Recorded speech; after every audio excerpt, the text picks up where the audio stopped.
செக்கனாரோணியில் விருதுநகர் தேமுதிக வேட்பாளர் அழகர் சாமியை ஆதரித்து முதலமைச்சர் எடப்பாடி பழனிசாமி பிரச்சாரம் மேற்கொண்டு வருகிறார். அந்த நேரலை காட்சிகளை தற்போது பார்க்கலாம். வாக்காளர் மக்களே, பத்திரிகையாளர்களே, ஊடக நண்பர்களே, அத்தனை பேருக்கும் பணிவான வணக்கத்தை முதலில் சமர்ப்பித்து நம்முடைய அனைத்து இந்திய அண்ணா திராவிட முன்னேற்ற கழக தலைமையிலே அமைக்கப்பட்ட மெகா கூட்டணி சார்பாக தேசிய முற்போக்கு திராவிட கழகத்தினுடைய கேப்டனுடைய ஆட்சி பெற்ற வெற்றி வேட்பாளர் அழகர் சாமி அவர்களுக்கு முரசு சின்னத்திலே வாக்களியுங்கள். நம்முடைய சின்னம் முரசு சின்னம், கூட்டணி சின்னம் முரசு சின்னம். நம்முடைய கூட்டணி சார்பா போட்டியிடுகின்ற கட்சி தேமுதிக கட்சி. அந்த கட்சியினுடைய தலைவருடைய ஆட்சி பெற்ற வேட்பாளர் அழகர் சாமிக்கு முரசு சின்னத்திலே வாக்களியுங்கள். முரசு சின்னத்திலே வாக்களியுங்கள். நம்முடைய சின்னம் கூட்டணி சின்னம் முரசு சின்னம். அதே போல இன்றைய தினம் மத்தியில ஒரு நல்ல ஆட்சி மலர வேண்டும். அதே போல இந்த நாட்டை ஆளக்கூடிய தகுதி வாய்ந்த திறமை வாய்ந்த பிரதமர் வர வேண்டும். ஏனென்றால் 130 கோடி மக்கள் வசிக்கின்ற மிகப்பெரிய பாரத நாடு இந்திய நாடு. அப்படி இந்திய நாட்டை வழிநடத்தி செல்லக்கூடிய தகுதி வாழ்ந்த தலைவர் மாண்புமிகு பாரத பிரதமர் நரேந்திர மோடி அவர்கள் மீண்டும் பாரத பிரதமர் ஆவார். அவர் அங்கே பாரத பிரதமர் வருவதற்கு நம்முடைய வெற்றி வேட்பாளர் அறிவித்தவர் அழகர் சாமி அவர்களுக்கு முரசு சின்னத்திலே வாக்களிங்கள். முரசு சின்னத்திலே வாக்களித்து அவரை பலவற்ற வாக்கு வித்தியாசத்தில் வெற்றி பெற செய்து மத்தியிலே ஒரு நிலையான ஆட்சி அமைய நீங்கள் வாக்களிப்பீர். முரசு சின்னத்திற்கு இன்றைய தினம் இதே புரட்சி தலைவர் மறைவுக்கு பிறகு நடைபெறுகின்ற முதல் நாடாளுமன்ற பொதுத் தேர்தல். இந்த நாடாளுமன்ற பொதுத் தேர்தலிலே மிகப்பெரிய வெற்றியை மக்கள் எங்களுக்கு அளிக்க வேண்டும் என்று இந்த நேரத்தில் அன்போடு கேட்டுக்கொள்கிறேன். ஏனென்று சொன்னால் 15 ஆண்டு காலம் திராவிட முன்னேற்ற கழகம் மத்தியிலே ஆட்சி அதிகாரத்திலே பதவி வகிச்சாங்க. 15 ஆண்டு காலத்துல இந்த நாட்டு மக்களுக்கு என்ன செஞ்சாங்க? ஒண்ணுமே செய்யல. இந்த முல்லை பெரியார் பிரச்சனை தீர்த்தாங்களா? கிடையாது. காவிரி நதி பிரச்சனை தீர்த்தாங்களா? கிடையாது. பாலாறு பிரச்சனை தீர்த்தாங்களா? கிடையாது.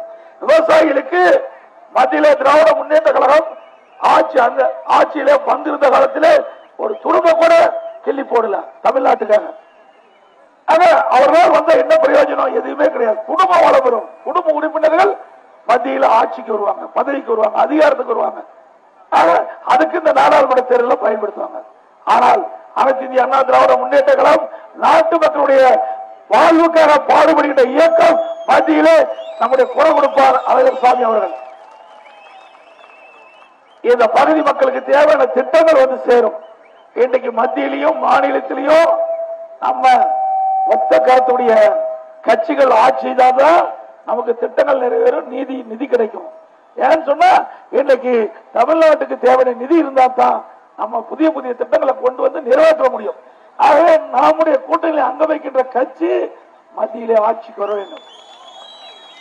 அப்படி மத்தியிலே ஆட்சிக்கு வருகின்ற பொழுது நமக்கு தேவையான திட்டங்களை அவர் அளிப்பார்கள். நாம் நலமோடு வளமோடு வாழ மத்தியிலே நம்முடைய கூட்டணி கட்சி ஆதரிக்கின்ற கட்சி மத்தியிலே ஆட்சிக்கு வர வேண்டும். ஆகவே இன்றைய தினம் நாடு இருக்கின்ற சூழ்நிலையை நாம் கருதி பாதுகாப்பு மிக முக்கியம். நாட்டுடைய பாதுகாப்பு முக்கியம். நாடு பாதுகாப்பு இருந்தால் தான் நாம இங்க திருமங்கலத்தில் நிம்மதியா வாழ முடியும். ஆகவே திருமங்கலம் தொகுதியில் இருக்கின்ற சட்டப்பேரவையில் இருக்கின்ற வாக்காளர் பெருமக்களே, உங்களுக்கு தேவையான திட்டங்களை நிறைவேற்றிக்கிறோம். கூட புதிய கோட்டம் அறிவிச்சிருக்கோம். வருவாய் கோட்டத்தை அம்மாவுடைய அரசு தான் உங்களுக்கு கொடுத்திருக்கிறோம். அதே போல முல்லை பெரியார் அணையுடைய நீர்மட்டத்தை அம்மா தான் 136 142 உயர்த்தினாங்க. இன்னைக்கு அம்மா வழியிலே இருக்கின்ற எங்களுடைய அரசு 142 152 உயர்த்திற்கு பாடுபடும். அதே போல கோதாவரி காவிரி இணைப்பு திட்டம், கோதாவரி காவிரி நதி இணைப்பு திட்டத்தில் இணைகின்ற பொழுது நம்முடைய வைகை பகுதியில் இருக்கிற மக்களுக்கும் நிறைய நீர் கிடைக்கும். அந்த தண்ணியை இந்த பகுதிக்கு கொண்டு வரதுக்கு வாய்ப்பு இருக்குது. ஆகவே கோதாவரி காவிரி நதி இணைப்பு திட்டம் நிறைவேறுகின்ற பொழுது நம்முடைய தமிழ்நாடு செழிக்கும், வளமுள்ள பூமியாக இருக்கும். விவசாயிகளுக்கு தேவையான நீர் கிடைப்பதற்கு அம்மாவுடைய அரசு நடவடிக்கை எடுக்கும். செக்கானூரணியில் தமிழக முதலமைச்சர் எடப்பாடி பழனிசாமி அவர்கள் தேமுதிக வேட்பாளர் அழகர் சாமியை ஆதரித்து பிரச்சாரம் மேற்கொண்டு வருகிறார். அதன் நேரலை காட்சிகளை தற்போது நாம் பார்த்தோம்.